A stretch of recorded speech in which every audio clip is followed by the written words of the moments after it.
நமஸ்காரம். ராசியோட பலம் பலவீனம் அப்படின்னு பார்க்கும்போதில் இப்போ நம்ம பார்க்குற ராசி விருச்சிக ராசி தான். விருச்சிக ராசியோட பலமே என்னென்னா வைராக்கியம்.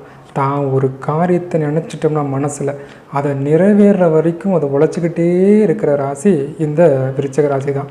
கண்டிப்பாக ஒரு சொந்த வீடு கட்டணும்னு நினச்சிட்டாங்கன்னா தான் வாழ்நாளாக சொந்த வீடு கட்டியே தருவாங்க. அதுக்காக எப்படிப்பட்ட முயற்சி, எதை செய்யணும், எதை இழந்தாவது அடையணும் அப்படி அமைப்புள்ள ராசி தான் இந்த விருச்சிக ராசி. அப்போ வைராகியம் இந்த அளவுக்கு இருக்கிற ராசி. இவங்களோட பலவீனம் பார்க்கும்போது இவங்க சீக்கிரம் அடுத்தவங்களோட துரோகத்தை மன்னிக்க மாட்டாங்க. அதை மனசில் போட்டுக்கிட்டே இருப்பாங்க. அதற்காக பழி வாங்குகிற எண்ணமும் இவங்களுக்கு நேச்சுரலாகவே இந்த விருச்சிக ராசி இருக்கும். காரணம் சக்கரத்துக்கு இது உங்களுக்கு அட்டமாதிபதியாக வர ராசி. அப்போது பழி வாங்குகிற எண்ணங்கள் நேச்சுரலாக வந்துடும். யாரோட துரோகத்தையும் இவங்க மறக்கவும் மாட்டாங்க, மன்னிக்கவும் மாட்டாங்க. அதெல்லாம் என்னென்னா மனதில் சில பாதிப்புகள் இவங்களுக்கு அது உருவாக்கி கொடுத்துரும்.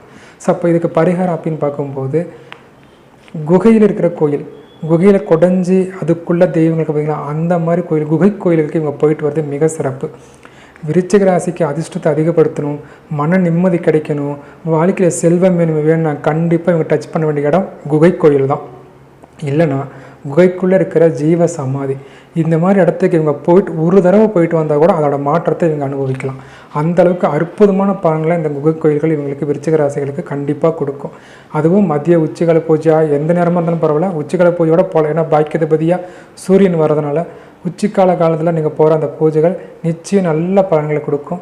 ஸோ குகை கோயில் அப்படி இல்லாத பட்சத்தில் ஜீவ சமாதி, ஒரு குகை மாதிரி உள்ளக்கிற ஜீவ சமாதி, சரிங்களா, இந்த மாதிரி இடத்துக்கு போயிட்டு வரும்போது உறுதியாக இவங்களுக்கு ஒரு நல்ல மாற்றங்களை இவங்க லைஃப்பில் ஏற்படுத்தி தரும்.